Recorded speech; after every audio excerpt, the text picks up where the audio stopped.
আসসালামু আলাইকুম আমার প্রিয় ছোট্ট ভাই বোনেরা, আশা করি সবাই শুনতে পাচ্ছ, কোনো অসুবিধা নাই, ক্লিয়ারলি শোনা যাচ্ছে কিনা। আজকে আমাদের ঘাস ফড়িং এর উপরে তৃতীয় লেকচার। আমরা দেখি আজকে কতটুকু পড়া যায়। যদি আজকে পারি আমরা আজকে পুরোটা পড়ে ফেলবো। আমি তোমাদেরকে ইউটিউব লিঙ্ক দিয়েছি, তোমরা চাইলে ইউটিউবেও আমাদের সাথে ক্লাসটা করতে পারো। যাদের ফেসবুকে সাউন্ড ইস্যু হচ্ছে তারা চাইলে ইউটিউবে ক্লাসটা করতে পারো। ঠিক আছে, সুন্দর। তো গতদিন আমরা কি কি পড়লাম, তোমার যদি মনে থাকে যে গতদিন আমি কি কি তোমাদেরকে পড়িয়েছি। গতদিন আমরা ঘাস ফড়িং এর মাথা নিয়ে পুরোপুরি পড়ে ফেলেছি, ঘাস ফড়িং এর বুক নিয়ে পুরোপুরি পড়ে ফেলেছি। বুকের মধ্যে 2 জোড়া ডানা এবং 3 জোড়া পা থাকে। আজকে আমরা পেট নিয়ে পড়ালেখা করব, ঘাস ফড়িং এর পেট।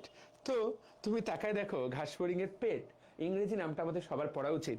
ঘাস ফড়িং এর পেটের ইংরেজি হলো অ্যাবডোমেন, পেটের বাংলা হলো উদর, তাই না?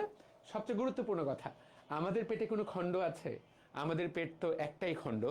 ঘাস ফড়িং এর পেটে 11টা খণ্ড। This is important. ঘাস ফড়িং এর পেট 11টা খণ্ডকে বিভক্ত। বুকের মধ্যে যে কথাটা ছিল, পিছনের দিককে বলে টার্গাম, সামনের দিককে বলে স্টার্নাম। এখানেও একই রকম কথা। দেখো, পিঠের দিকে থাকে টার্গাম এবং বুকের দিকে থাকে, পিঠের দিকে টার্গাম এবং পিঠের দিকে স্টার্নাম। তাহলে ঘাস ফড়িংটা আমরা যদি দেখি, ভাই টার্গাম আর স্টার্নামটা বুঝতে পারিনি। টার্গাম আর স্টার্নামটা বুঝতে পারিনি। আমি ছবি দেখাচ্ছি। এগুলো মুখস্থ করার কিছু নাই, তোমার জাস্ট ব্রেইনের মধ্যে জিনিসটাকে ঢুকায় নিতে হবে। তো তুমি এই যে তাকিয়ে দেখো তো, এই হলো ঘাস ফড়িং এর পেট, কয়টা খণ্ডে বিভক্ত। This is a beautiful image. দেখো, এই যে এটা একটা ঘাস ফড়িং এর পেট, এখানে কয়টা খণ্ড আছে? এখানে মোট 11টা খণ্ড আছে। 11টা খণ্ড, এই জায়গাতে মোট 11টা খণ্ড আছে,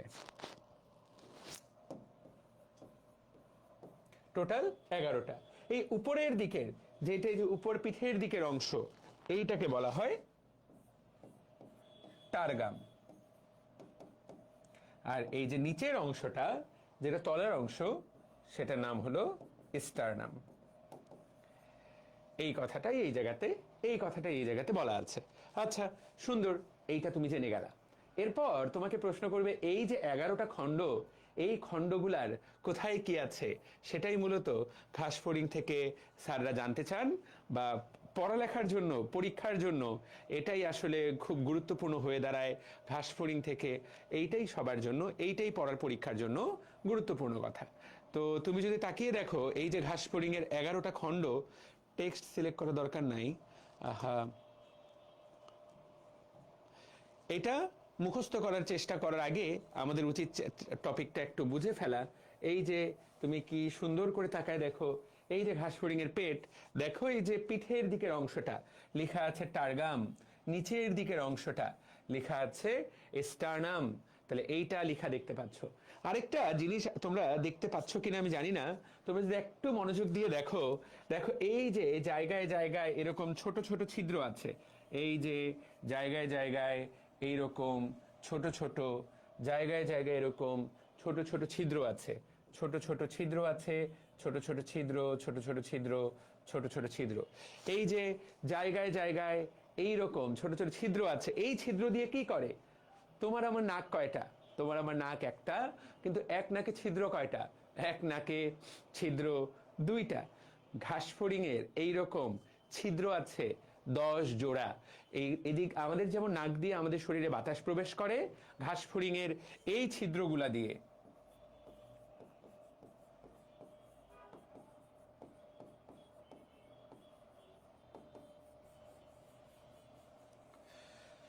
ঘাস ফড়িং এর এই ছিদ্রগুলা দিয়ে, এই ছিদ্রগুলোর নাম হলো স্পাইরাকল। শব্দটা খুবই গুরুত্বপূর্ণ, সবাই শব্দটা একবার কমেন্ট করো, আমি চাই তোমরা শব্দটা কমেন্ট করো। শব্দটার নাম হলো স্পাইরাকল। এই স্পাইরাকল ছিদ্রগুলো দিয়ে ঘাস ফড়িং এর ভেতরে বাতাস প্রবেশ করে। তাহলে স্পাইরাকল।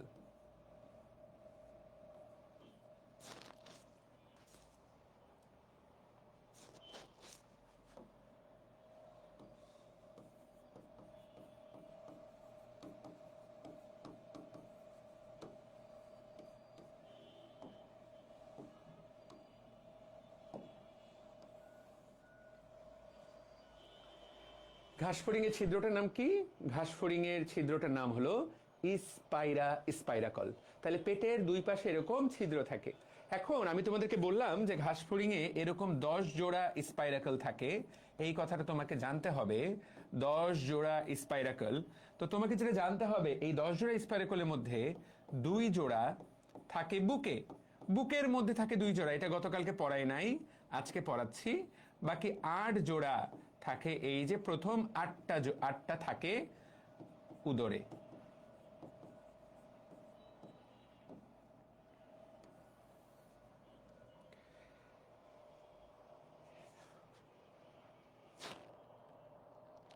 বুঝতে পারলাম কি কথাটা, কি বুঝতে পেরেছি? তাহলে 10 জোড়ার মধ্যে বুকে থাকে কয় জোড়া? 2 জোড়া, দুই পাশে দুইটা দুইটা, পেটে থাকে বাকি 8টা। তো এইখানে তুমি পেটের ছবিটা দেখতে পাচ্ছ। তাহলে এইটা একটা পড়া আমরা শিখতে পারলাম। এখন এই যে মোট 11টা খণ্ড, এই প্রত্যেকটা খণ্ডের কিছু স্পেশাল বৈশিষ্ট্য আছে। যদিও আল্লাহ পাক বাঁচিয়েছে যে সবগুলো খণ্ডে স্পেশাল বৈশিষ্ট্য দেয়নি, এর মধ্যে শেষের দিকের খণ্ডগুলার কিছু স্পেশাল বৈশিষ্ট্য আছে, সেইটাই আমাদেরকে পড়তে হবে।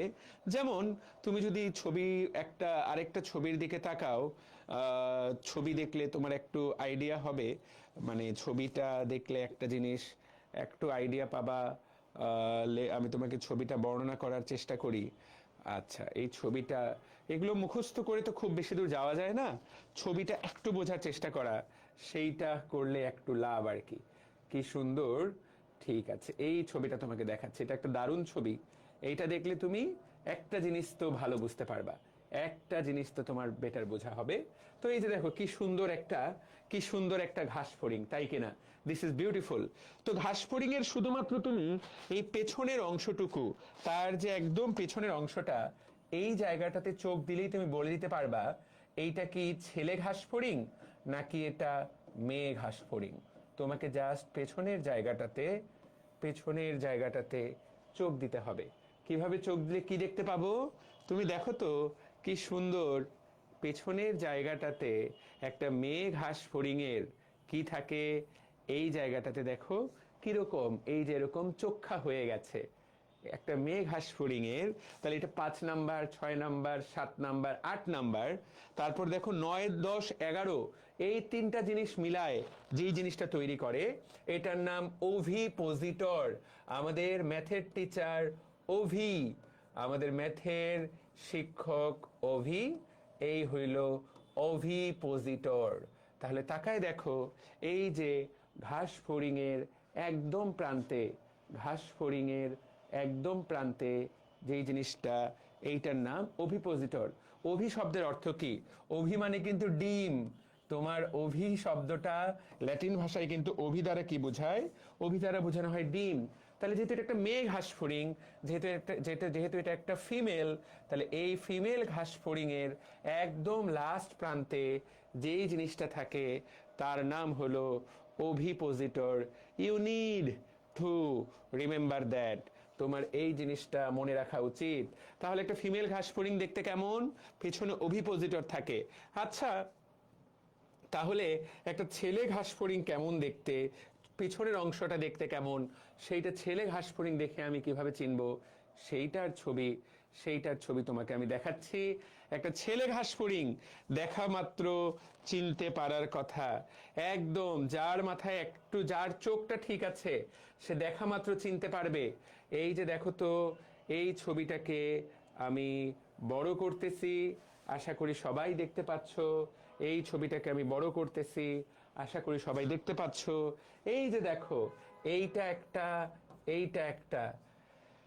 তাহলে এটা কি? এটা হলো মেয়ে ঘাস ফড়িং, তাই কিনা? মেয়ে ঘাস ফড়িংটা দেখতে, এই যে দেখো ফিমেল এবং মেল, ফিমেল এবং মেল। ফিমেল ঘাস ফড়িংটার পেছনের অংশটাতে তুমি আলাদা করে এইরকম একটা বাইফার্কেশন বা জোড়া দেখতে পাবা, এইটা হলো মেয়ে ঘাস ফড়িং। আর ছেলে ঘাস ফড়িংটা মেয়ে ঘাস ফড়িং এর তুলনায় একটু ছোট। তাহলে এইটা ছেলে মেয়ের মধ্যে একটা পার্থক্য।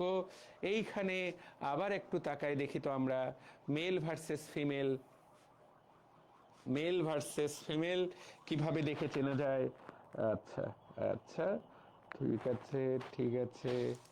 এখানে আরেকটা ভালো ছবি দেখাবার চেষ্টা করি।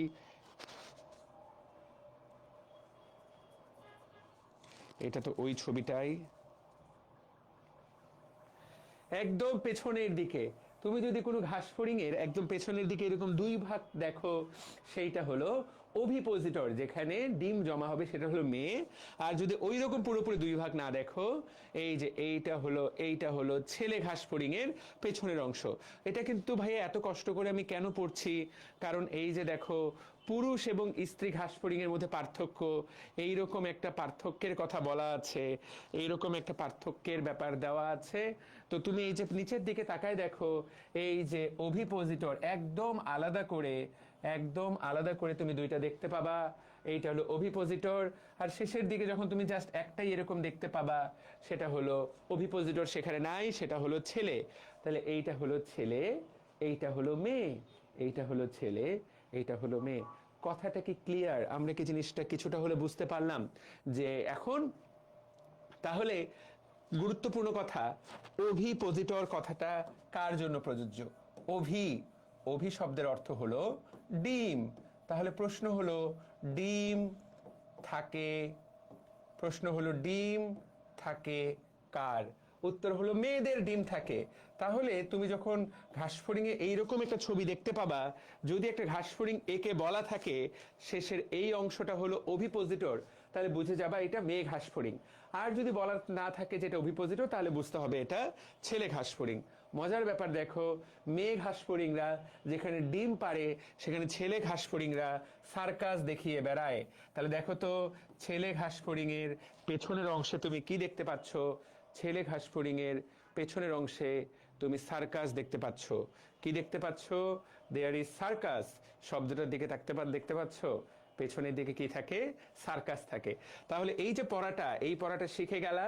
তাহলে এই যে দশম খণ্ডে ছেলে ঘাসফড়িং এর সঙ্গমঙ্গ, দেখো তো দশম খণ্ড, দেহের উভয় পাশে একটা করে ছোট সঙ্গমঙ্গ রয়েছে, যেটাকে অ্যানাল সার্কি বলা হয়। এই সার্কি কথাটার নামই হলো সার্কাস। এই সার্কি কথাটার নামই হলো সার্কাস।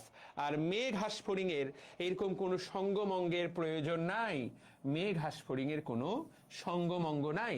তাহলে এটা তো সবাই আশা করি তোমরা বুঝো, ছেলেদের কিন্তু সঙ্গমঙ্গ এইরকম দরকার, আর মেয়েদের এরকম সঙ্গমঙ্গের প্রয়োজন নাই।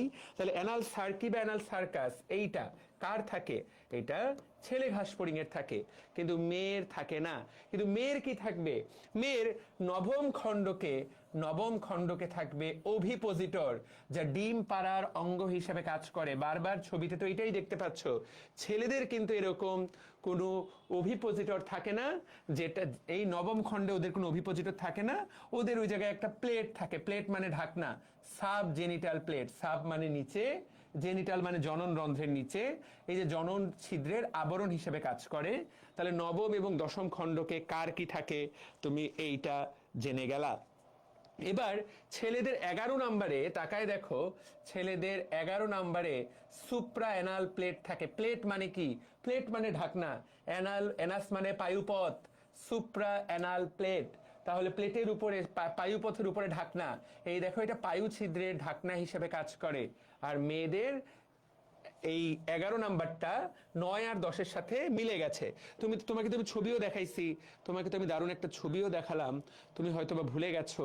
এই ছবিটাতে দেখলেও বুঝতে পারবা যে মেয়েদের কিন্তু 9, 10, 11 তিনটাই একসাথে একীভূত। এই যে দেখো, 8-এর পরে কিন্তু 9, 10, 11 তিনটা একসাথে একীভূত, এইটাই দেখা যাচ্ছে।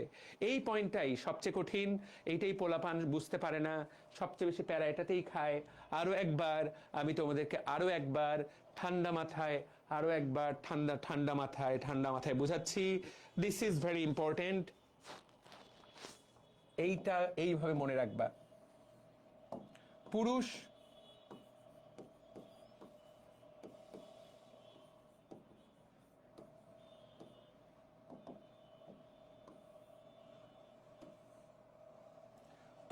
স্ত্রী 9, 10, 11। পুরুষের কি থাকে? একটা জনন অঙ্গ লাগবে, সঙ্গম অঙ্গ লাগবে, তাই না? সঙ্গম অঙ্গের নাম কি? অ্যানাল সার্কি। আর মেয়েদের ডিম পারতে হবে, কোথায় থাকে? 9 ওভিপোজিটর, এই দুইটা কথা তুমি সবার আগে লিখে নিবা, একজন এটা 10-এ, একজন এটা 9-এ। এটাই মেইন, এদের সঙ্গমঙ্গ নেই।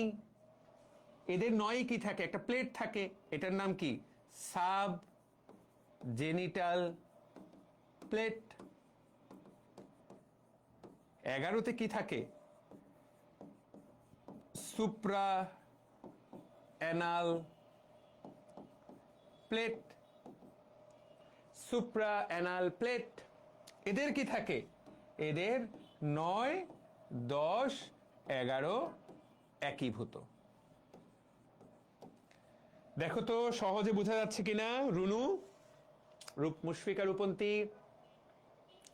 দেখো তো তোমরা ব্যাপারটা সহজে বুঝতে পারলা কিনা। এই যে খণ্ডগুলা, এটাই সবার মধ্যে একটা পেইন তৈরি করে। দেখো তো সহজে বোঝা যাচ্ছে কিনা, সহজে পারবা কিনা।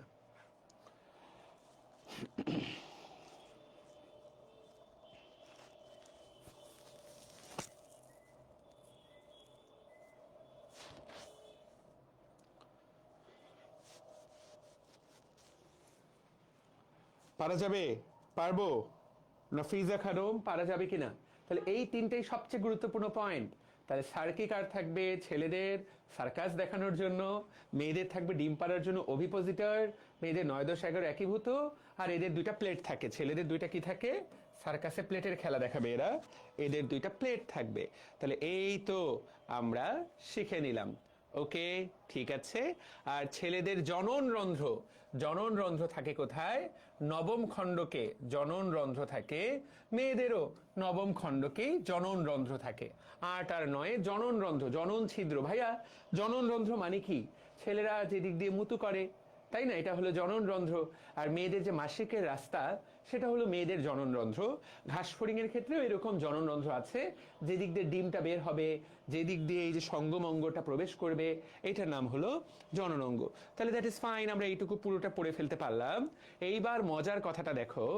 দেখো, একটা স্ত্রী ঘাস ফড়িং, একটা স্ত্রী ঘাস ফড়িং পুরুষ ঘাস ফড়িংয়ের চেয়ে আকারে বড়। দেখতে পাচ্ছ? স্ত্রী ঘাস ফড়িং পুরুষের তুলনায় বড়, পুরুষ ঘাস ফড়িং স্ত্রীর তুলনায় ছোট। পাগুলাও দেহের চেয়ে ছোট, মেয়েদের পাগুলাও বড়।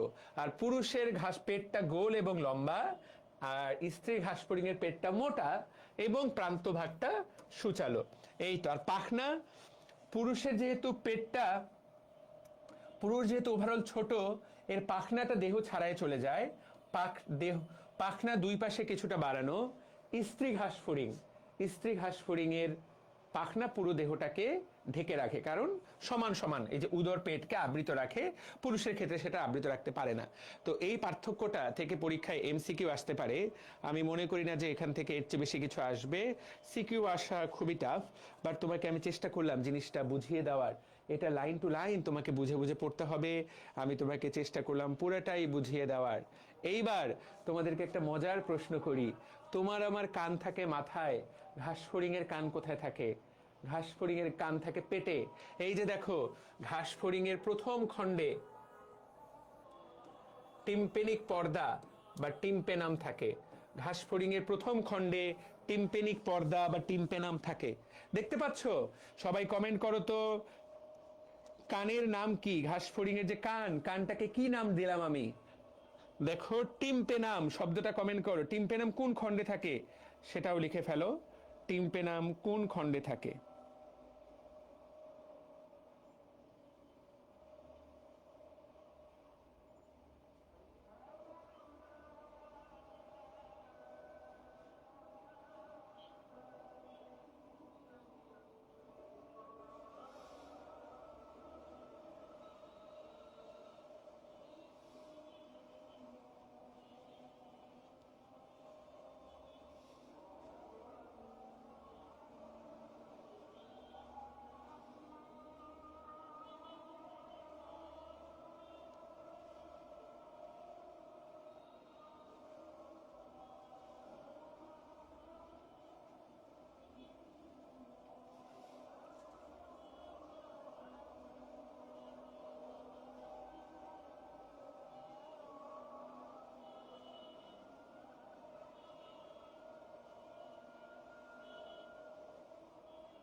টিম্পেনাম প্রথম খণ্ডে, very good.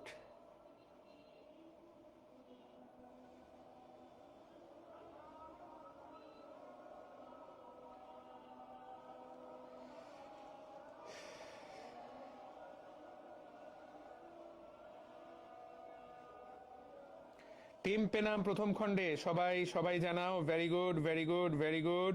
Tympanum first part, tympanum first part, Shamin Arafat, Runu Sutradhar. ঠিক আছে সাকিব ভাই, নামাজের কি ব্রেক দিবেন? কঠিন হয়ে যাবে।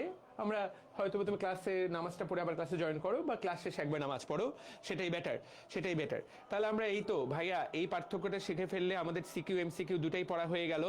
আশা করি একটা ভালো পড়া হলো ইনশাআল্লাহ। মোটামুটি লেভেলের একটা পড়া তুমি শিখতে পারলাম কিনা। এবার তাহলে পুরুষ স্ত্রী কি পার্থক্য? অভিপোজিটর থাকলে স্ত্রী, অ্যানাল সার্কি থাকলে সেটা পুরুষ। এইটা দেখে আমাদেরকে স্ত্রী এবং পুরুষের পার্থক্য করতে হবে।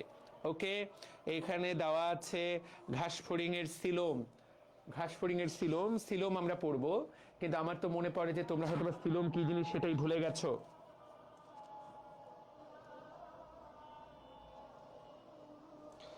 আচ্ছা, তো মুমতাহিনা স্নেহা একটা প্রশ্ন করেছে ফেসবুকে মুমতাহিনা স্নেহ প্রশ্ন করেছে যে ঘাসফড়িং নাকি দ্বিপার্শ্বীয়, ঘাসফড়িং দ্বিপার্শ্বীয় প্রতিসম, আর আর্থ্রোপোডা পর্বের প্রাণীগুলা নাকি অরীয় প্রতিসম।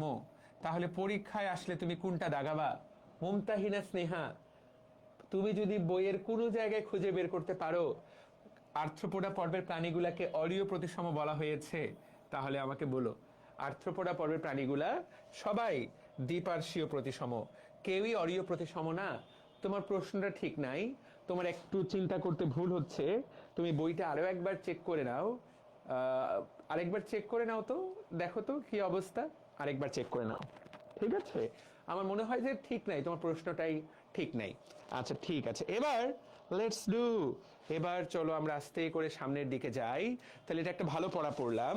এবার ঘাসফড়িং এর যে সিলোম, ভাইয়া সিলোমটা কি সেটা আমরা এর পরের টপিকে জানবো। মুমতাহিনা স্নেহা, তুমি চেক করে আমাদের সবাইকে জানাও ঘাসফড়িং কিভাবে খাওয়া দাওয়া করে। প্রিয় ভাই বোনেরা, মাত্র 5 মিনিট এটা তুমি পুরোটা শিখতে পারবা। এই যে তাকাও, ঘাসফড়িং এর খাওয়া দাওয়ার স্টাইলটার দিকে তাকাও, এই চিত্রটা মনে রাখলেই হলো।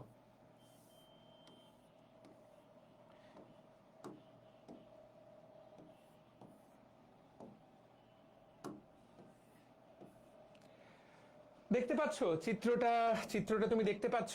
এই যে চিত্রটা, তাহলে এইটা হলো ঘাসফড়িং এর মুখ,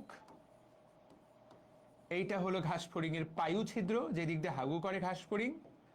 এই তো, তাহলে ঘাসফড়িং এর দেহটাকে আমরা পরিপাক তন্ত্র, এটাই হলো ঘাসফড়িংয়ের পরিপাক নালী। পরিপাক নালীটাকে কয় ভাগে ভাগ করলাম? 1 2 3। প্রথম ভাগটাকে আমরা বলবো অগ্র, মাঝের ভাগটাকে আমরা বলবো মধ্য, শেষের ভাগটাকে আমরা বলবো অগ্র মধ্য, শেষের ভাগটাকে আমরা বলবো পশ্চাৎ। অগ্র মধ্য পশ্চাৎ, খুবই গুরুত্বপূর্ণ ভাই ও বোনেরা। অগ্রটার নাম কি? স্ট্রোমোডিয়াম। নামগুলো জানতে হবে, আমার ঢাকা ভার্সিটি ভর্তি পরীক্ষায় এটা প্রশ্ন আসছিল। স্ট্রোমোডিয়াম। মধ্যটার নাম কি? মেসেন্টেরন। আর পশ্চাতের নাম কি? প্রোক্টোডিয়াম।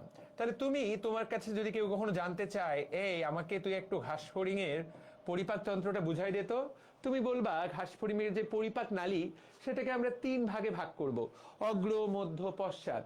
অগ্রটাকে আমরা নাম দিব স্ট্রোমোডিয়াম, মধ্যটার নাম দিব ম দিয়ে মধ্য, ম দিয়ে মেসেন্টেরন, পশ্চাৎটার নাম দিব প দিয়ে পশ্চাৎ, প দিয়ে প্রোক্টোডিয়াম। দেখতে পাচ্ছ? ওকে, তাহলে দেখতে পাচ্ছি, কথাটা কি ক্লিয়ার? ওকে, তাহলে এইটুকু তুমি সবার আগে শেখার চেষ্টা করো। এরপর তোমাকে যেটা জানতে হবে, এই যে অগ্র আর মধ্য, এই অগ্র আর মধ্যের মাঝখানে এইখানে কিছু জিনিস থাকে। এই যে এইখানে কিছু জিনিস থাকে, এই যে কিছু সুতার মতো জিনিস থাকে, এই সুতার মতো জিনিসগুলাকে বলা হয় হেপাটিক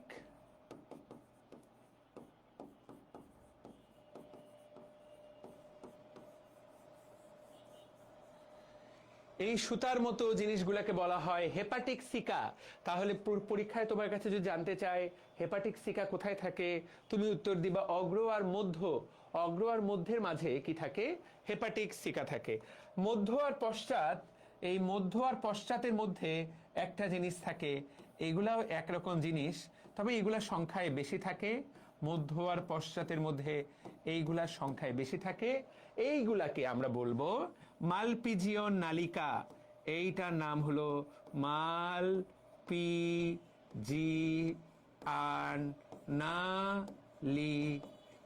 তাহলে তুমি যখন এই ছবিটা পুরোটা বুঝে গেলা, এই ছবিটা বুঝে গেলে তোমার অনেকটুকু পড়া আসলে হয়ে গেল।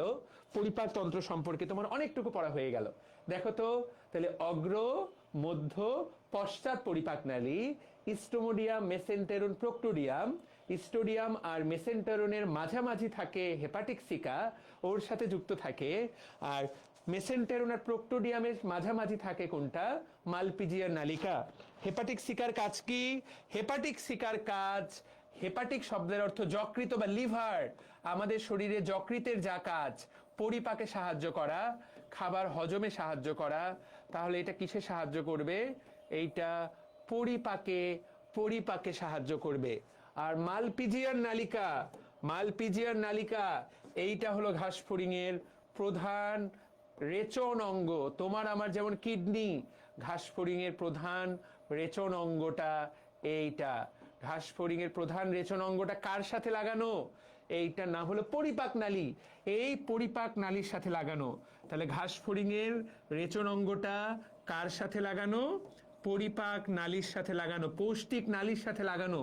এটার গুরুত্বটা একটু পরে বুঝতে পারবা। ঘাসফড়িং এর রেচন অঙ্গ কেন পৌষ্টিক নালীর সাথে লাগানো, এই কথাটা একটু পরে বুঝতে পারবা। রেচন মানে কি তোমরা এটা বুঝো কিনা আমি জানি না। রেচন মানে কিন্তু মুতু তৈরি করা। আর পৌষ্টিক নালীর কাজ কি? এই এই খাবারটা এই দিক দিয়ে ঢুকবে, খাবারটা যে নিচ পর্যন্ত আসবে, কি হিসাবে বের হবে? হাগু হিসাবে বের হয়ে যাবে। তাহলে এই যে মুতু তৈরি করা কার সাথে যুক্ত? যে কিনা হাগু তৈরি করে। খুব দারুণ একটা জিনিস তোমরা একটু জেনে নাও, সেটা হলো যে হাগু প্লাস, হাগু প্লাস মুতু ঘাসফড়িং একসাথে করে, বা মুতু করার আলাদা পথ নাই, সে হাগুর সাথেই মুতু করে। এইটা একটা গুরুত্বপূর্ণ কথা। কারণ এই যে দেখো তো, এটার মালপিজিয়ান নালিকাটা এর সাথে লাগানো, এখানে যে মুতুটা তৈরি হবে সেটা আলটিমেটলি এই পথ দিয়ে হাগুর সাথেই, হাগুর সাথেই বের হয়ে যাবে। ধরো এটা হলো মুতু, হাগুর সাথেই বের হয়ে যাবে। আচ্ছা ফাইন, তাহলে আমরা যেটা বুঝলাম, কি একটা আইডিয়া পেলাম। এবার তুমি বইয়ের পড়াটা পড়ো, এইটা কিন্তু একদম মেইন থিম, এইটাই কিন্তু সেন্ট্রাল থিম। তুমি যদি এই পড়াটা না পড়ো, তুমি যদি এই বুঝাটা না বুঝো, তাহলে কিন্তু বেশ বেশ বিপদ। তোমাকে কিন্তু এই বুঝাটা বুঝতে হবে, দিস ইজ ইম্পর্টেন্ট। তাহলে ছবির দিকে তাকাও তো, ঘাসফড়িং এর পৌষ্টিক তন্ত্র, পৌষ্টিক তন্ত্র, পৌষ্টিক নালী বা পরিপাক নালী, স্টোমোডিয়াম, মেসেন্টেরন, প্রোক্টোডিয়াম। আমি তোমাকে এই তিনটা বলে দিয়েছি। এই স্টোমোডিয়ামটাকে ছোট ছোট ভাগে ভাগ করা যেতে পারে। ধরো এইটা হলো মুখছিদ্র, ধরো এইটা মুখছিদ্র, আহা, ধরো এইটা হলো মুখছিদ্র, তারপরে একটা, তারপরে একটা, তারপরে একটা, তারপরে একটা। এই জায়গাটুকুকে আরো কয়েকটা ভাগে ভাগ করা যায়। ভাগগুলোর নাম কি? মুখছিদ্র, গলবিল, অন্ননালী, ক্রপ, গিজার্ড। পরীক্ষার জন্য গুরুত্বপূর্ণ হলো এই যে মুখছিদ্র তোমার আমারও আছে, গলবিল এই জায়গাটা হলো আমাদের গলবিল, যে জায়গাতে আমরা ঢোক গিলি। গলবিল তোমারও আছে, আমারও আছে, ঘাসফড়িং এরও আছে। গ্রাসনালী মানে অন্ননালী, অন্ননালী তোমারও আছে, ঘাসফড়িং এরও আছে। তোমার আমার সাথে ঘাসফড়িং এর পার্থক্য হলো ঘাসফড়িং এর থাকে ক্রপ আর গ্রিজার্ড। এই নামটা একটু কষ্ট করে মনে রাখবা, নামটার দিকে তাকাও, ক্রপ এবং গিজার্ড। ক্রপ এবং গিজার্ড স্টোমেডিয়ামের অংশ। এটা আমি ছবি দেখাবো, নামটা মনে রাখো। ক্রপ গিজার্ডের পরে ঘাসফড়িং এর পাকস্থলী বা মেসেন্টেরন, এইটা হলো ঘাসফড়িং এর পাকস্থলী। পাকস্থলীর পরে প্রোক্টোডিয়াম। তাহলে ইলিয়াম থাকে, আমাদের যেমন ডিওডেনাম, জেজুনাম, ইলিয়াম থাকে, এতে শুধু ইলিয়াম থাকে, ডিওডেনাম আর জেজুনাম নাই। আমাদের যেমন কোলন থাকে এদেরও কোলন থাকে, আমাদের যেমন রেকটাম থাকে এদেরও রেকটাম থাকে, আমাদের যেমন পায়ু ছিদ্র থাকে এদেরও এদেরও পায়ু ছিদ্র থাকে। তাহলে ইলিয়াম কোলন রেকটাম পায়ু ছিদ্র ইকুরেপা। তাহলে ইলিয়াম কোলন রেকটাম পায়ু ছিদ্র ইকুরেপা ইকুরেপা ইকুরেপা। তাহলে ইলিয়াম কোলন রেকটাম আর পায়ু ছিদ্র, এই নামটুকু পড়ে ফেললেই পড়া হয়ে গেল। এই যে ছবির দিকে তাকাও, আমি যে ছবিটা এঁকেছি ছবিটার দিকে দেখো, এখানে ওই সেম ছবিটা দেওয়া, কিন্তু এটার একটু জটিল ভার্সন, আমারটা একটু সরল ভার্সন। ভাইয়া বুঝতে পারিনি। দেখো তো এই প্রথম অংশটুকু স্টোমোডিয়াম, মাঝের অংশটুকু মেসেন্টেরন, নিচের অংশটুকু প্রোক্টোডিয়াম, দুইটার মাঝখানে মাঝ বরাবর কি আছে? এইগুলা কি? এইগুলা হলো হেপাটিক সিকা। এই যে দেখো লেখা আছে হেপাটিক সিকা, দেখতে পাচ্ছ? Hepatic seeker. তারপর মেসেন্টেরন আর প্রোক্টোডিয়াম থেকে এই যে সুতাগুলার দিকে তাকাও, ভালো করে দেখো সুতাগুলার দেখে দেখো, এই যে সুতাগুলা, এই সুতাগুলার নাম কি? মালপিজিয়ান নালিকা। বুঝাতে কি পারলাম? ও ভাই বোনেরা, কথাটা বুঝতে পারলা কিনা? কে কে বুঝতে পারলা? এইগুলা যদি না বুঝো, পরীক্ষায় যদি কখনো প্রশ্ন আসে, এগুলা ভাই উত্তর করতে পারবা না, উত্তর করতে পারবা না। যদি শুধু মুখস্থ করার চেষ্টা করো, উত্তর জীবনও করতে পারবা না।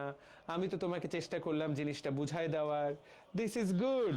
এবার একটা সুন্দর ছবি দেখো, ছবিটা দেখতে কেমন দেখো তো। আমি যেই ছবিটা আঁকছি সেই ছবির সাথে মিল খুঁজে পাও কিনা। এই যে দেখো, প্রথম অংশটুকু হলো স্টোমোডিয়াম, এই যে মেসেন্টেরন, আর এই যে প্রোক্টোডিয়াম। এইটা কি? এটা হলো হেপাটিক সিকা। এইটা কি? Hepatic seeker. আর এইটা কি? এইটা হলো মালপিজিয়ার নালিকা। দেখতে পাচ্ছ? তাহলে মালপিজিয়ার নালিকা, হেপাটিক সিকা। যে এটা বুঝবে তার কাছে এটা ভাত পানি, কিন্তু যে এটা বুঝবে না, ভাইয়া এতটাও সহজ না। তুমি যদি মনে করো ভাই যে কেউ এটা পড়বে এবং পড়ে বুঝে যাবে, থ্যাংক ইউ সো মাচ, আমি একদম বিশ্বাস করি না। কি সুন্দর, এই যে দেখো, তাহলে দেখো তো, এই যে স্টোমোডিয়াম, হেপাটিক সিকা, মেসেন্টেরন, মালপিজিয়ার নালিকা, প্রোক্টোডিয়াম। কথাটা ক্লিয়ার? ভাইয়া বেসিক আইডিয়াটা ক্লিয়ার কিনা বলো, বলে দাও। যারা দেখছো, পড়াটা কিন্তু সহজ না, ব্যাপারটাকে সহজ বলে মনে করো না প্লিজ।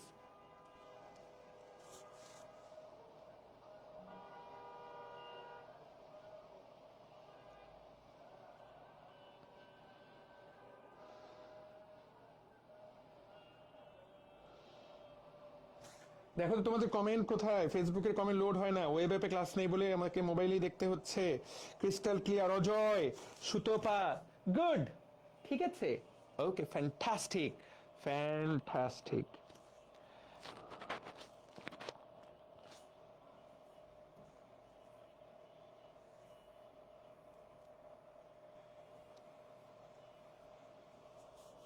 ওকে, তো ভাইয়া আমরা তাহলে এই বেসিক আইডিয়া তো বুঝে গেলাম।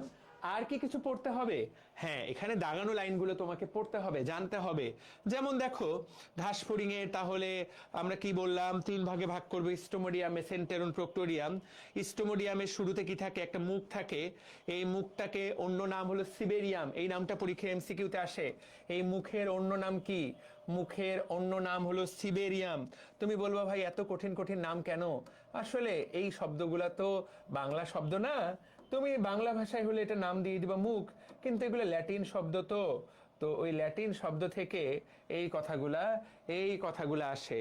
তো এই যে এই জিনিসটাকে বলা হয় সিবেরিয়াম।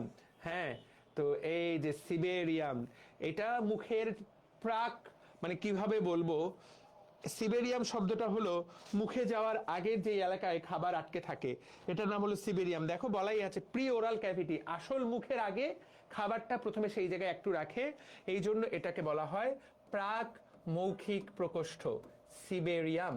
এটা প্রাক মৌখিক প্রকোষ্ঠ। এরপরে খাবারটা মুখের ভিতরে ঢুকে গলবিল, যেদিক দিয়ে আমরা ঢোক গিলি, ঘাসফড়িংও ঢোক গিলে, তারপরে দেখো গ্রাস নালী, খাবারটাকে সে গিলে ফেলে। নামটা জানলেই হবে, এটা না পড়লেও চলবে। এরপর হলো ক্রপ, ঘাসফড়িং এর ক্রপ, ক্রপের মধ্যে ঘাস ফড়িং এর খাবারটা পরিপাক শুরু হয়, এইটা এমসিকিউ আসবে। পয়েন্ট নাম্বার 3, খাবারের পরিপাকের সূচনা হয় কোথায়? উত্তর হলো ক্রপ। আমি তোমাকে ক্রপের ছবি দেখাই একটা।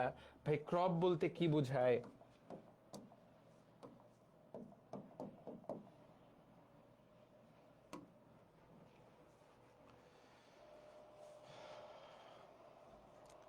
ক্রপ যে শুধুমাত্র এরকম ঘাস ফড়িং এর থাকে ব্যাপারটা তা না। ক্রপ আরো এরকম অনেকেরই থাকে। তারপরও আমরা গ্রাস হোপারেরটাই দেখার চেষ্টা করি।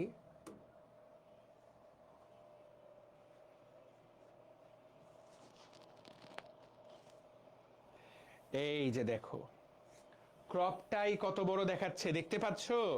এই যে ক্রপ দেখো বড় করে লেখা, অন্ননালী।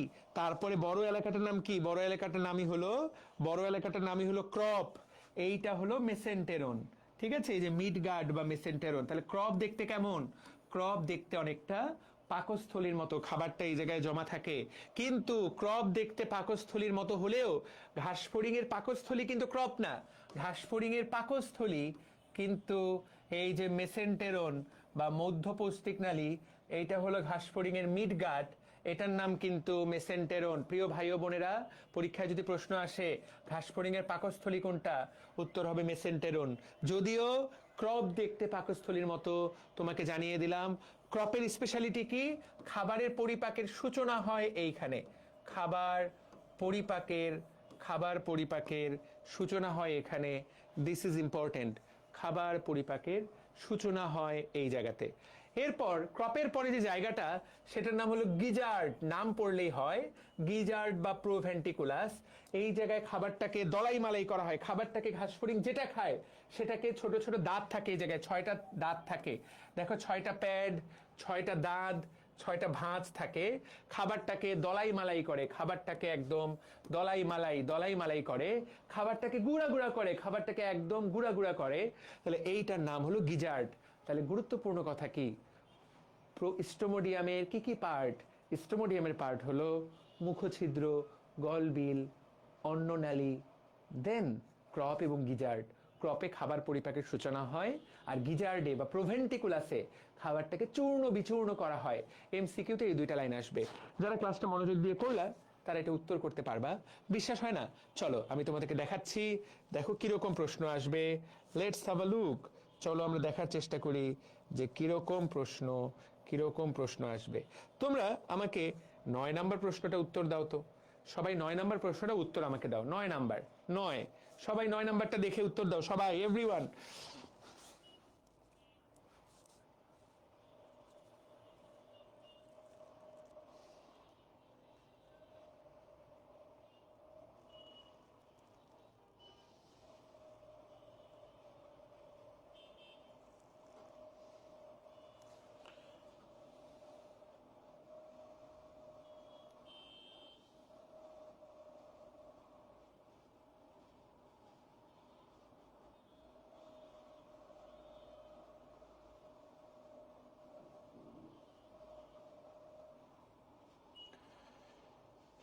কোথায়? Very good. তাহলে কে কে উত্তর দিলা? মুশফিকা উত্তর দিয়েছো ক, ভেরি গুড। তাহলে প্রোক্টোডিয়ামের অংশ কোনটা? প্রোক্টোডিয়ামের উত্তর হলো ইলিয়াম রেকটাম। হেপাটিক সিকানা। মুমতাহিনা স্নেহা গুপ্তা, মুরা চৌধুরী উত্তর কোথায়? জয়া, ফাতিম মঞ্জু, ফাতিন আঞ্জুম নূর, অজয় ঘোষ, সুতপা, ফ্যান্টাস্টিক, অয়ন ঘোষ, অজয়, খুবই ভালো। তাহলে এই তো শিখে গেলা। আচ্ছা ফাইন। এরপরে আর কি প্রশ্ন এখান থেকে আসবে আমি তোমাদেরকে বলছি। আর কি প্রশ্ন আসবে?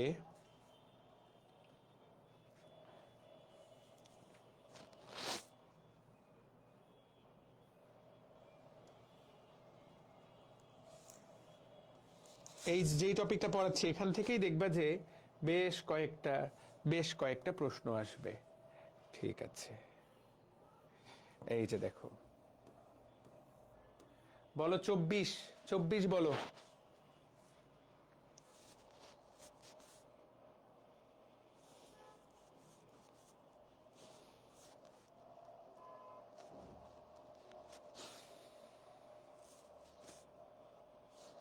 তাহলে 24-এর উত্তর কি? ঘাসফড়িং এর প্রোক্টোডিয়ামের অংশ কোনটা? গিজার্ড, মেসেন্টেরন নাকি ইলিয়াম নাকি crop? Mushfika Rupanti, very good.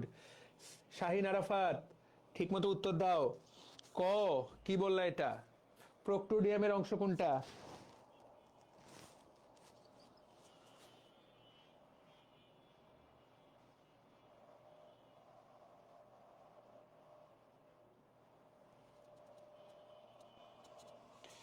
কি রে, ক বলতেছিস কেন? এই বেটারা, প্রোক্টোডিয়ামের অংশ কোনটা? ইলিয়াম, এটা তো ঘ, এটা বলার কি আছে আবার?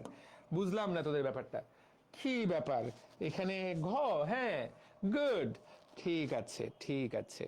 এইটা, এটা তো আজকে পড়াইছি।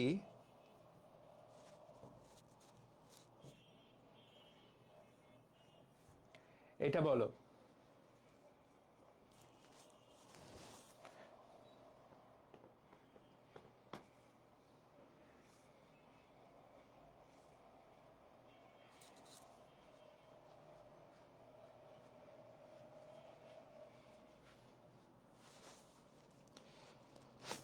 এটা কি ঘাসফড়িং এর বক্ষ অঞ্চলে কত জোড়া শ্বাসরন্ধ্র বা স্পাইরাকল থাকে? মুশফিকা, ভেরি গুড, কত জোড়া?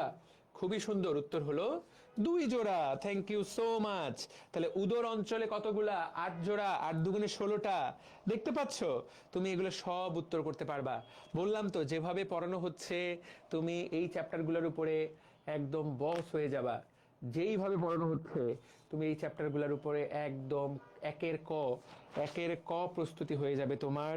একদম তুমি বস হয়ে যাবা। This is important. একদম তুমি বস লেভেলের পড়ালেখা তোমার শেখা হয়ে যাবে।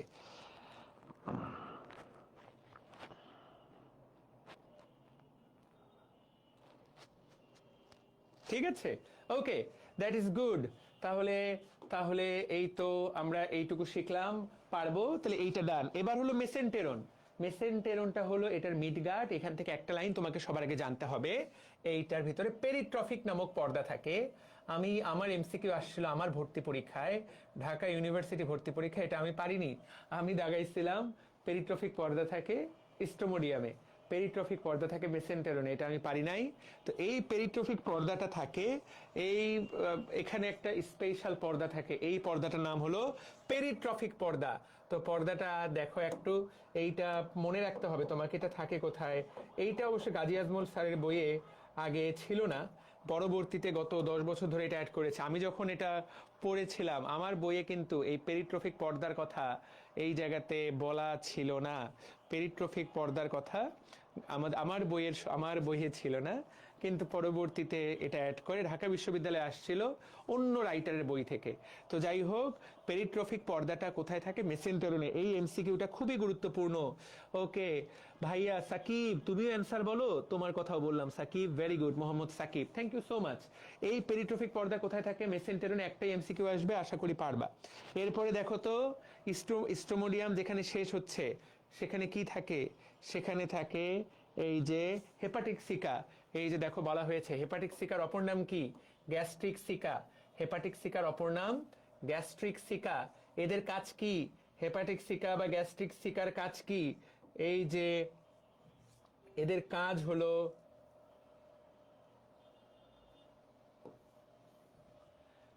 হেপাটিক সিকা বা গ্যাস্ট্রিক সিকা, হেপাটিক সিকা বা গ্যাস্ট্রিক সিকা খাদ্য পরিপাকে সাহায্য করে। কয়টা থাকে? 6 জোড়া। এটাও এমসিকিউ আসবে। হেপাটিক সিকা কতগুলা থাকে? 6 জোড়া থাকে। আমি দেখি তোমাদেরকে এরকম একটা এমসিকিউ দেখাই, এগুলো যে প্রতিটাই এমসিকিউ আসবে বাবুরা, বাবুরা, এগুলো প্রতিটাই প্রতিটাই এমসিকিউ আসবে। বিশ্বাস হয় না? এই যে তাকাও,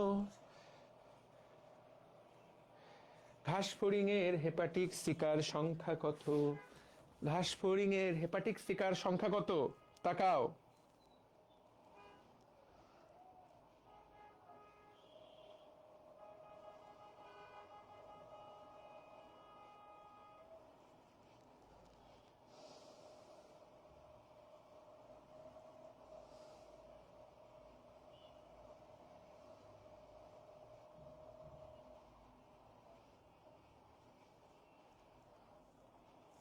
সবাই দেখতে পেলাম কিনা? তাহলে হেপাটিক সিকার সংখ্যা কয়টা সাকিব?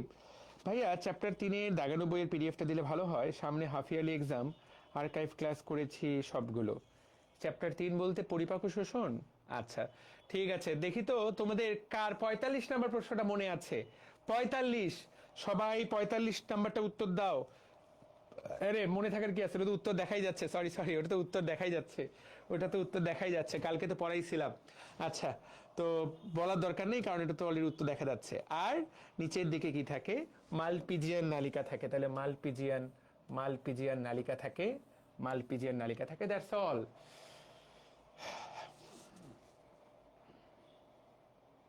ওকে,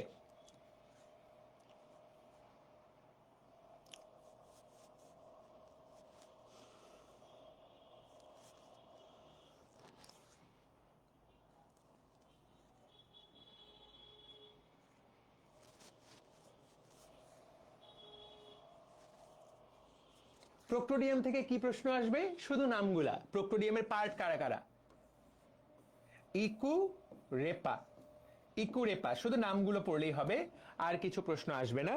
এই রেকটামে কয়টা প্যাপিলা থাকে, 6টা, এটা অতটা গুরুত্বপূর্ণ না। এই যে রেকটামের প্রস্থচ্ছেদ, রেকটামে 6টা প্যাপিলা থাকে, এতটা গুরুত্বপূর্ণ না। 1 2 3 4 5 6 প্যাপিলা, মানে এই যে এইগুলাকে বলে রেকটাল প্যাপিলা। তো এটা এতটা গুরুত্বপূর্ণ না, পরীক্ষায় ইকুরেপা নামটা বলতে পারলেই তোমার পড়া হয়ে গেল। তাহলে দেখো তো তুমি ঘাসফড়িং থেকে কত কিছু শিখে গেলা।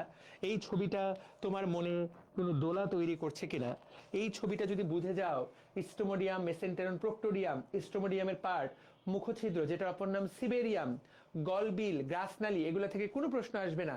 ক্রপ এবং গিজার্ড, এটা থেকে প্রশ্ন আসবে। ক্রপ, এটার মধ্যে খাদ্যের পরিপাকের সূচনা হয়। গিজার্ড, যার অপর নাম প্রোভেন্টিকুলাস, এটার মধ্যে 6টা দাঁত থাকে। এইটুকু শিখলেই হয়ে গেল। মেসেন্টেরন, মেসেন্টেরনকে বলা হয় পাকস্থলী, এটার মধ্যে পেরিট্রফিক পর্দা থাকে। প্রোক্টোডিয়াম, ইকোরেপা, ইকোরেপা, ইলিয়াম, কোলন, রেকটাম, পায়োছিদ্র, ইকোরেপা, এইটুকু পড়লেই হয়ে যাবে। হেপাটিক সিকা কয়টা থাকে, 12 জোড়া। মালপিজিয়ান নালিকা কতগুলা থাকে, এইটা দেখো, এই জায়গায় এই লাইনটা পড়ানো হয় নাই। মালপিজিয়ান নালিকা কতগুলা থাকে দেখো, মালপিজিয়ান নালিকা থাকে অসংখ্য, অসংখ্য চুলের মতো মালপিজিয়ান নালিকা থাকে। কি বর্ণের, মালপিজিয়ান নালিকাগুলো হলুদ বর্ণের। তো মালপিজিয়ান নালিকাগুলোকে হলুদ কালার করে দিলে বরং আরো বেটার হতো, হেপাটিক সিকাগুলোকে একটু গোলাপি কালার করে দিলে মনে হয় ভালো হতো। বাট এই ছবিটা ভাইয়া, ভাইয়া এগুলা থেকে কি শুধু এমসিকিউ হবে? মূলত এইগুলা থেকে এমসিকিউ আসে। এইটা থেকে আসলে খুব যে সিকিউ আসে ব্যাপারটা তা না, তা সিকিউ আসে না আসলে, মূলত এগুলো থেকে এমসিকিউ আসবে। কিন্তু এই এমসিকিউ পারতে হলেও তোমাকে কিন্তু টপিকটা বুঝতে হবে। আউট অফ নো হোয়ার তুমি এটার এমসিকিউ মুখস্থ করতে পারবা না, ইটস নট পসিবল, এইটা সম্ভব না। তুমি যে এটা জাস্ট এমসিকিউ মুখস্থ করবে, এটা সম্ভব না। বুঝাতে পেরেছি ভাইয়া? এখান থেকে কি কখনই সিকিউ আসতে পারে না? সিকিউ কিন্তু আসতে পারে। এই যে তাকায় দেখো, সিকিউ একদমই আসতে পারে না তা না, বইয়ের যে কোনো জায়গা থেকেই সিকিউ আসতে পারে, আসতেই পারে, দিয়েই দিতে পারে। আমি তোমাদেরকে একটা, তোমরা আশা করি বইটা সবাই কিনছো, আমি গ্যারান্টি দিলাম যতগুলো সাইকেলের বই আছে এই বইটা সবচেয়ে বেটার বায়োলজির মধ্যে। মানে আমি বানাইছি বলে বললাম না, এটা কিন্তু বেস্ট। এইটা তোমাকে আমি গর্ব আকারে বলতে পারি। অন্য কোনো বইয়ের সাথে তুলনা করে দেখো, this is far far better, একদম far far far far better. ঠিক আছে, এই যে তাকায় দেখো, ঘাসফড়িংয়ের পরিপাকতন্ত্র আসতে পারে কিনা, অবশ্যই আসতে পারে, কিন্তু সম্ভাবনা কম। কুমিল্লা বোর্ডে এবং দিনাজপুর বোর্ডে একবার এসেছে, ঠিক আছে। কিন্তু তোমার বোর্ডটা যদি ওই বোর্ডটা হয়, হ্যাঁ, ড্রিম বুকটা পাইনি মানে কি, তোমাকে তো অর্ডার করতে হবে। অর্ডার করলে তো না পাওয়ার কথা না।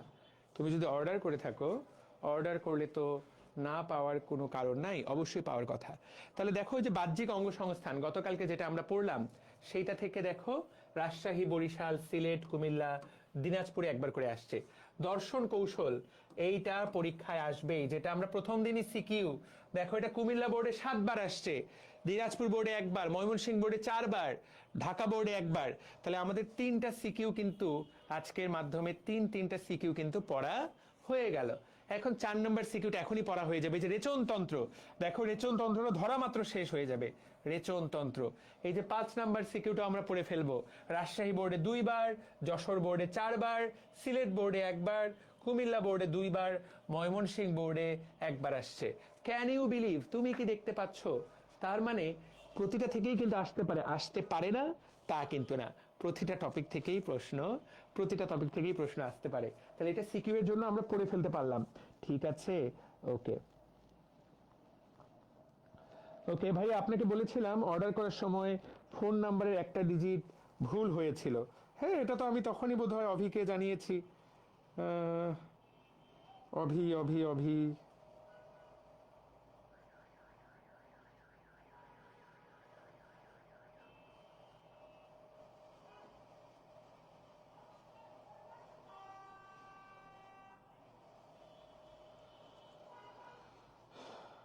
তুমি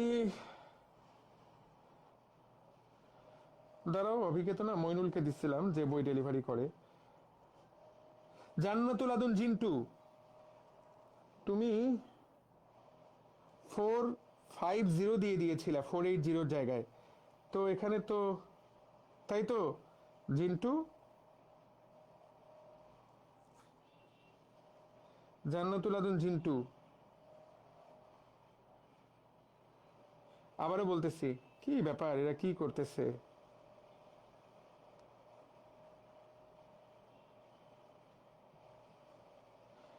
আবারও বললাম জান্নাতুল, ঠিক আছে ওকে ভাইয়া, বইয়ের কি পিডিএফটা দিয়ে দিয়েন? এই বইয়ের পিডিএফ দেওয়া একদম হারাম, এই বইয়ের পিডিএফ দেওয়া হারাম করে দিয়েছে তোমাদের প্রিয় অভিপোজিটর ভাইয়া। অভিপোজিটর ভাইয়া বলেছে এই বইয়ের পিডিএফ দেওয়া যাইতো না, এই বইটার পিডিএফ দেওয়া যাবে না। আচ্ছা, তাহলে তাকায় দেখো, এটার পিডিএফ দেওয়ার সুযোগ নাই। তাহলে পিডিএফ করার চেয়ে এই বইটা তুমি পরীক্ষার আগের রাতে দেখে যাওয়ার জন্য this is the best book. Okay, এবার আমরা রেচন তন্ত্রটা পড়ে ফেলবো। কিভাবে অর্ডার করব? রম্বস পাবলিকেশন থেকে অর্ডার। সাইকেল 2 এর বই কি ওরা দিছে কিনা? আমার মনে হয় যে ওয়েবসাইটে চেক করতে হবে। মূলত সাইকেলের ভেতরে যারা অর্ডার করছিল তাদেরকে দেওয়া হয়েছে।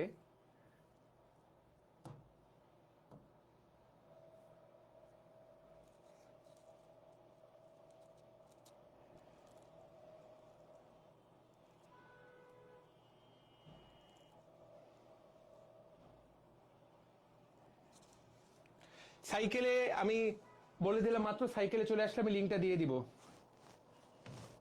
সাইকেলে চলে আসলে ওয়েবসাইটে এই জায়গায় আসবে, ওয়েবসাইটে এই জায়গাতে আসবে, আমি দিয়ে দিব।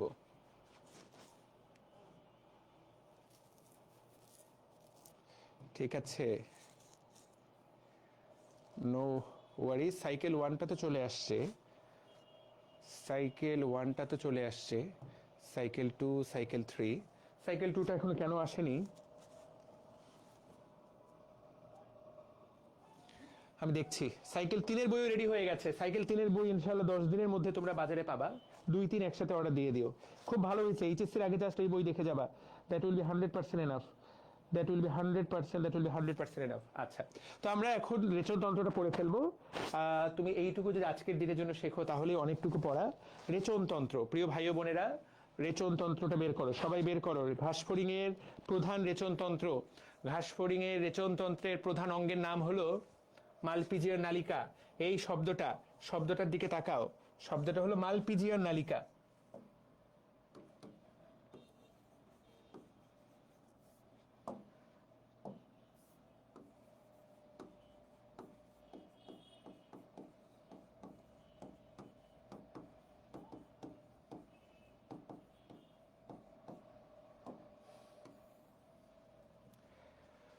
মালপিজিয়ার নালিকা শব্দটার দিকে তাকাই আমরা সবাই। আমি বলে দিলাম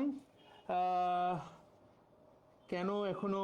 আর জান্নাতুল আদন আবারও চেক করে জানে পাঠাই দিবে আপু, কেন পাঠায়নি? আমি তো এই যে গালি দিলাম। সাইকেল 2, সাইকেল 2তে আছে নাই তো ভাই, ভালো করে দেখেন কই আছে, কই দেখলাম, কই আছে? ও আছে নাকি? সরি সরি সরি, এই তো আছে আছে আছে।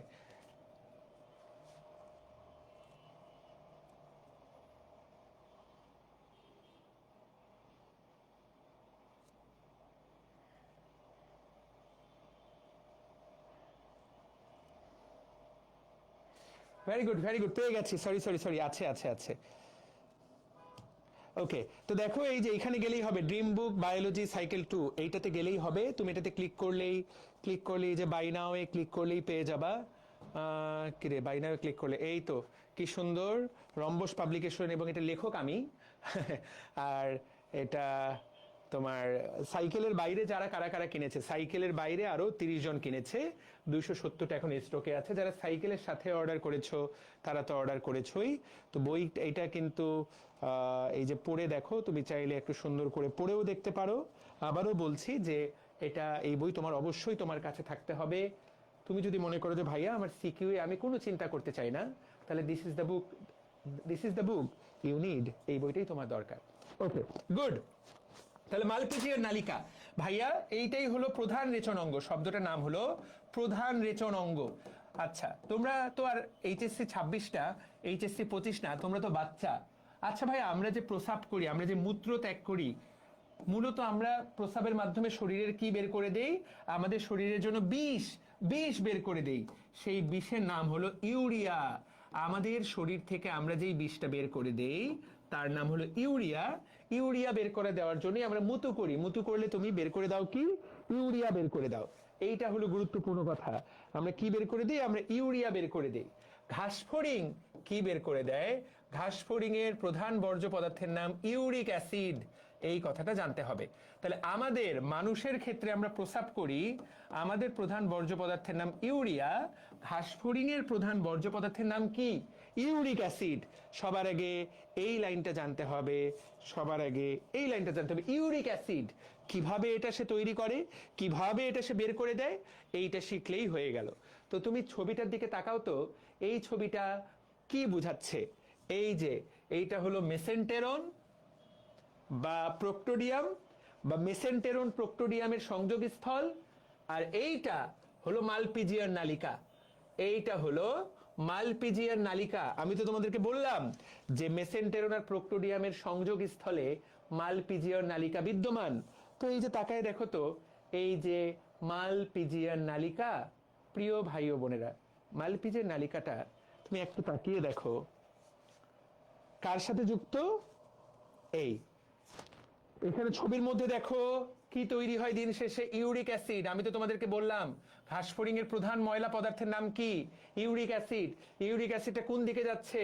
হাগুর সাথে বের হয়ে যাচ্ছে। তাহলে তোমাকে প্রশ্ন করবে ইউরিক অ্যাসিড তৈরি হয় কিভাবে? কোথায় তৈরি হয়? মালপিজিয়ার নালিকার মধ্যে। কিভাবে তৈরি হয়? কি কি তৈরি হয়? ইউরিক অ্যাসিড, পানি আর পটাশিয়াম বাইকার্বনেট, এইটা তৈরি হয়, তাই তো? কোথা থেকে তৈরি হয় দেখো তো। এই যে ঘাসফড়িং এর শরীরে যে ময়লাটা উৎপন্ন হয় সেটার নাম পটাশিয়াম ইউরেট। তুমি বলবা ঘাসফড়িং এর শরীরে যে ময়লা পদার্থ উৎপন্ন হয় সেটা পটাশিয়াম ইউরেট আকারে থাকে, সেটাকে শোষণ করে নেয় মালপিজিয়ার নালিকা। মালপিজিয়ার নালিকা এই পটাশিয়াম ইউরেটের সাথে পানি এবং কার্বন ডাই অক্সাইডের বিক্রিয়া দিয়ে এই পটাশিয়াম ইউরেট থেকে তৈরি করে ইউরিক অ্যাসিড, আর পটাশিয়াম আর কার্বন ডাই অক্সাইডে মিলায় তৈরি করে পটাশিয়াম বাইকার্বনেট। পানিটা তো পানি আকারে থেকে যায়, ফলে ইউরেটটা বডি থেকে বের হয়ে চলে যায় হাগুর মাধ্যমে। এইটাই হলো ঘাসফড়িং এর রেচনতন্ত্র। একটা মাত্র বিক্রিয়া, আবারও বলছি মন দিয়ে শোনো।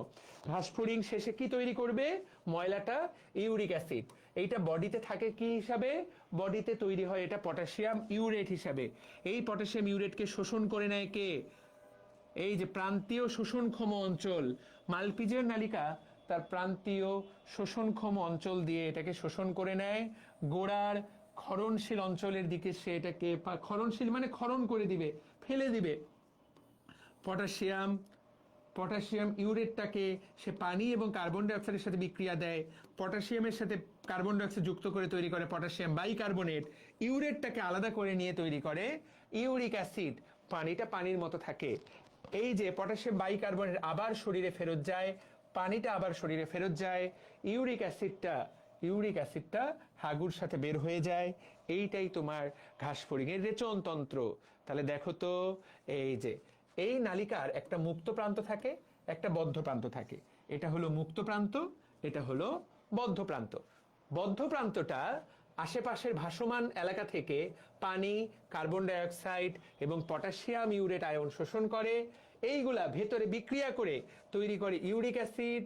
এই ইউরিক অ্যাসিডটা পৌষ্টিক নালীতে প্রবেশ করে এবং এইগুলা কঠিন মলের সাথে, হাগুর সাথে এরা দেহ থেকে কি হয়ে যায়, হাগুর সাথে এরা দেহ থেকে বের হয়ে যায়। কে কে জিনিসটা বুঝতে পারলো? বুঝাতে পারলাম? জিনিসটা কি খুব কঠিন? তোমরা আমাকে বলো তো, জিনিসটা কি খুব বেশি কঠিন? বলে ফেলো তো, পারা যাবে কিনা?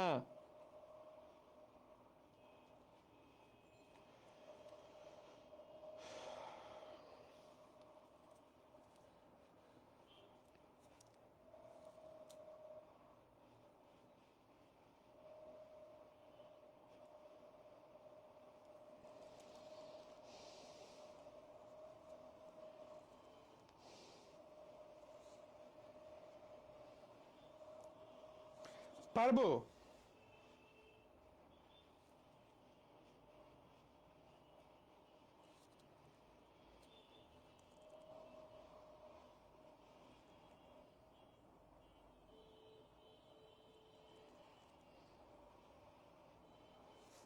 ওকে, ক্লিয়ার, ভেরি গুড।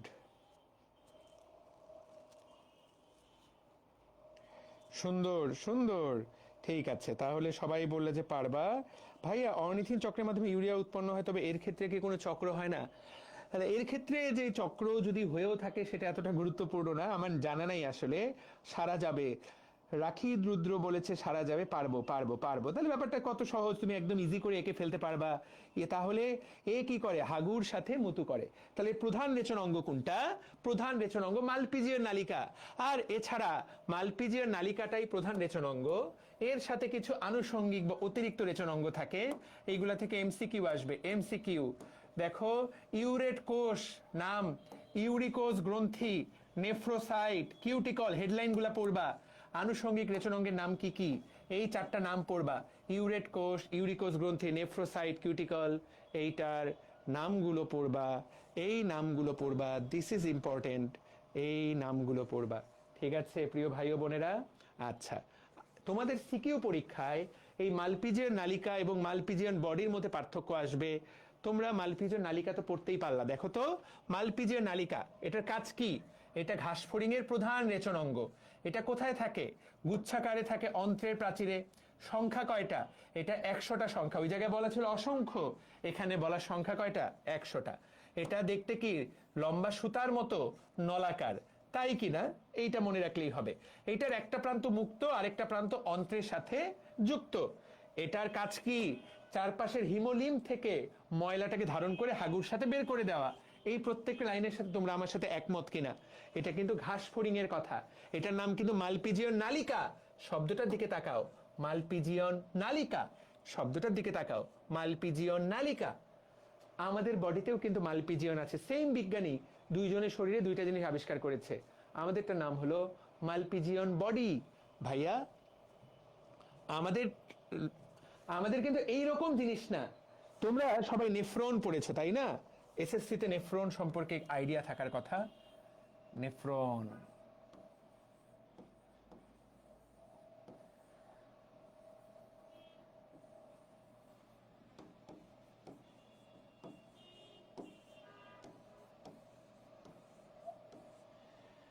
নেফ্রন সম্পর্কে তোমাদের আইডিয়া থাকার কথা।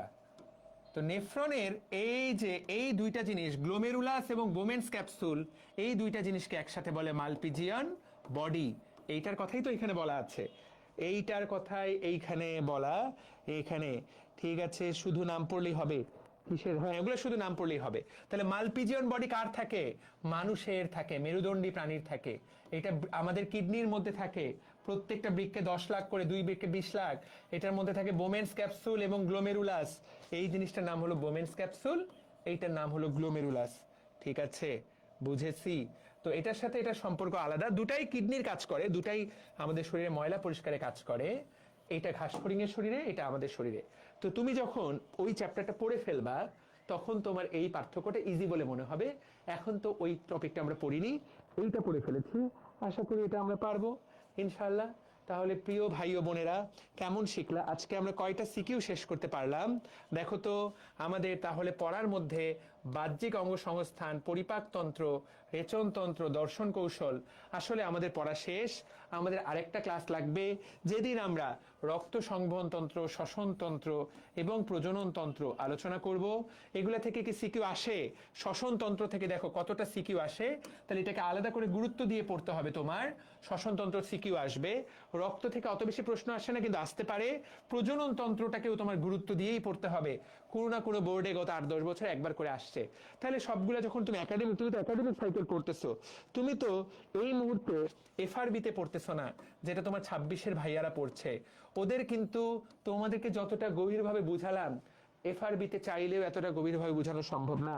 26-এর কোর্সে আমরা এরকম ডিটেইল পড়েছি, কিন্তু 26-এর যখন এফআরবি পড়া হবে, তোমাদের যখন এফআরবি আসবে, দেখবা এই চ্যাপ্টারে শুধুমাত্র কি মেইন কথাগুলো বলা হচ্ছে, ছবি দেখানোর, বুঝানোর টাইম তুমি পাবা না, কারণ জিনিসটা তুমি অলরেডি জানো কোন জায়গা থেকে প্রশ্ন আসবে, সেইটাই তোমাকে বুঝাই দিতে হবে। ওকে, তো ঘাস ফড়িং কি আঁকতে হতে পারে? ঘাস ফড়িং আঁকতে হবে না, কোন কোন ছবি আঁকতে হবে সেইটা তোমাকে আমি দেখাই দিচ্ছি।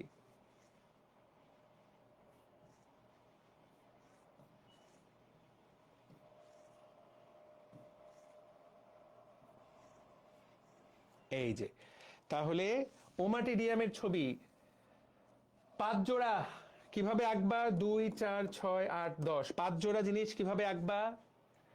একটা দুইটা তোমাদের হোমওয়ার্ক দিছিলাম, এইটা আসবে, ছবি আঁকতে হবে। মালপিজিয়ার নালিকার প্রস্থচ্ছেদ, যেটা আমরা আজকে মাত্র পড়লাম, প্রস্থচ্ছেদ যদিও অমেরুদণ্ডী প্রাণীর রেচনতন্ত্র, মালপিজিয়ার নালিকার প্রস্থচ্ছেদ, এটা খুব যে, তো মালপিজিয়ার নালিকার টপিকটা যেটা আমরা মাত্র পড়লাম, এটা প্রস্থচ্ছেদটা তার আগের পেজে, এটা চলো একটু খালি দেখে নেই। এইটা দেওয়া আছে, এটা তো ভুলেই গেলাম যে পড়াতে। তো এই যে মালপিজিয়ার নালিকা দেখতে কেমন, আমরা কি বললাম? মালপিজিয়ার নালিকা কার কার সাথে লাগানো থাকবে?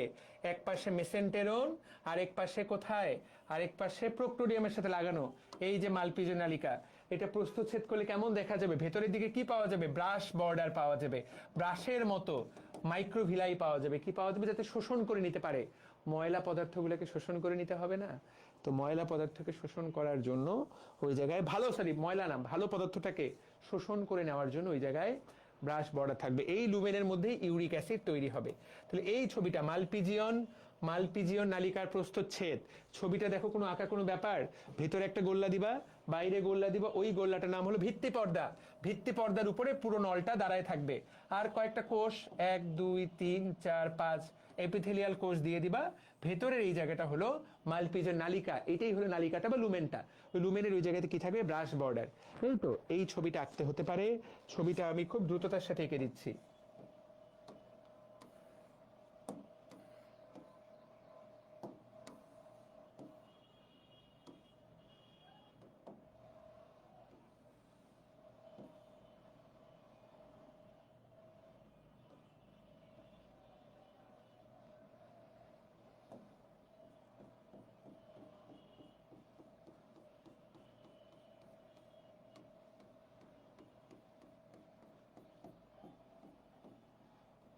ঠিক আছে, এটা কোনো ছবি হলো?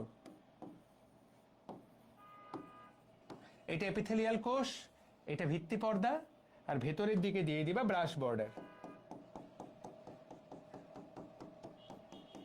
এটার নাম লুমেন। ডান। এই ছবি সেকেন্ডের মধ্যে এঁকে ফেলতে পারবা, এটার মধ্যে তেমন কিছু নাই। ঠিক আছে, তাহলে এই ছবিটা আঁকতে হবে।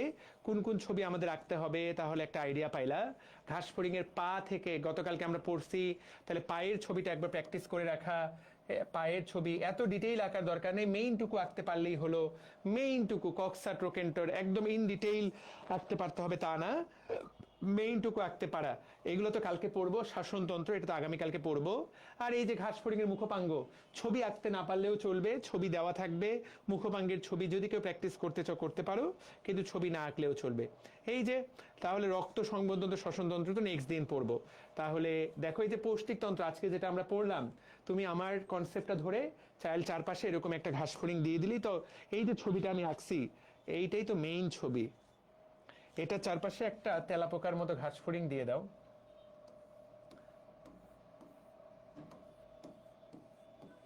এই যে এটাই তো ওই জায়গায় দেওয়া, দেখো তো হয়ে গেল কিনা, সেম কিনা। এই তুমি জাস্ট মার্ক করে দিবা। তো এই তো, এর বাইরে আর কোনো ছবি নাই। তাহলে রক্ত আর রক্ত আর শ্বসন তো আগামীকালকে পড়বো। ক্রিস্টাল ক্লিয়ার কিনা, সবাই বুঝতে পারলাম কিনা?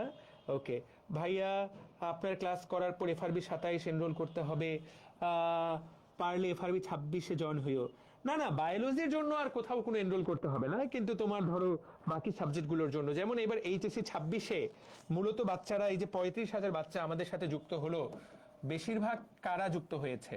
যারা আমাদের সাইকেলে ছিল 10-15 হাজার স্টুডেন্ট সব মিলায় বিভিন্ন সাইকেলে, তারা তো তারা কেন যুক্ত হলো? আমাদের সাইকেলে যারা থাকে তারা আমাদের ক্লাস করার জন্য কিন্তু যুক্ত হয় না, তারা যুক্ত হয় বাংলা, ইংলিশ এবং আইসিটি ক্লাস করার জন্য। আর যারা আমাদের সাইকেলের বাইরে, যারা আমাদের নন একাডেমিক স্টুডেন্ট, তারা, যারা নন একাডেমিক স্টুডেন্ট, সেই নন একাডেমিক স্টুডেন্টরা সব ক্লাস করার জন্য যুক্ত হয়। এখন যারা লাইভে আমাদের ক্লাস করতেছে ওরা হলো আমাদের যারা এসসিএস। 35,000 স্টুডেন্ট কি আমাদের সাইকেলে আছে? নো, মানে না, তাই কিনা? 35,000 স্টুডেন্ট তো আমাদের সাইকেলে নাই। কথাটা বুঝতে পেরেছো তো? তোমাদের এই ক্লাসগুলো করার জন্য আর যুক্ত হওয়া দরকার নেই, কিন্তু অনেকেই বাংলা, ইংলিশ, আইসিটি ভালো করে পড়া হয় না, সেটার জন্য যুক্ত হয়। তাহলে অনেকটুকু সুন্দর পড়া তোমাদেরকে পড়ালাম। আশা করি তোমরা এই পড়াটা বই থেকে একদম লাইন টু লাইন মার্ক করে ফেলবা। তোমার কয়েকদিন দেখি এই সাইকেলের এই চ্যাপ্টারটা শেষ করার পর ভাবতে আমাকে মনে করাই দিও, নেক্সট ক্লাসে তোমাদের একটা দাগানো বই চ্যালেঞ্জ দিব। কার দাগানো বইটা কত সুন্দর, কে কত ভালো করে দাগাচ্ছ, কে কত ভালো করে বইয়ে নোট করছো, তার উপরে নির্ভর করবে তোমার পড়ালেখার ডেডিকেশন কত, সেটা দিয়েই তো বোঝা যাবে।